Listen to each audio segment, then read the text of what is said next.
Hi there, I'm Jennifer with Sublimely Aligned, and today's alignment teaser is the hand stretch.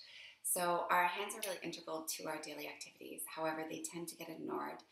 And the reason this is important is because, believe it or not, the tensions in our hand play a really big role in the health of our shoulder girdle and our neck after time. So what happens is that tension actually creates tensions that move up that chain, essentially. In terms of practical application, what I find in the studio is one of two things or both. Clients that have a lot of hand tension can't put their hands flat on a surface. So whether it's a traditional push-up or something else, I can absolutely modify for that difficulty. However, it really is a great indication that something's not optimal about the musculature in your hands. And instead of modifying for it, it's advisable that you kind of address it so that it doesn't simply progress. The other thing that happens is that with hand tension, it is difficult sometimes to actually get into other musculature like the biceps or triceps. Even sometimes I find when people are supine in some sort of position where their hands are overhead, they find a lot of forearm tension. So we might be doing some lying arm work, supine arm work with the reformer, and it creates a lot of forearm tension.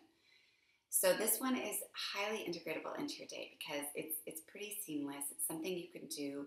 If you work at a desk, you might do it when you get an email. For me, I do this standing at my kitchen island because that's where I do a lot of my computer work.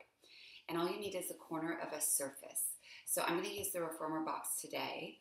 You can do this with both arms. In fact, I'd suggest you do this with both arms just to save time, maximize your time. And it's going to look something like this. But I will just do it with the one arm so I can cue you. So you want to have the shoulder in the same track as the wrist and the forearm. You're going to have a 90-degree bend at the elbow and some sort of extension at the wrist, depending on the tensions. You're going to place all of your fingertips on the surface because you want to stretch right through the fingertips as well as the hand.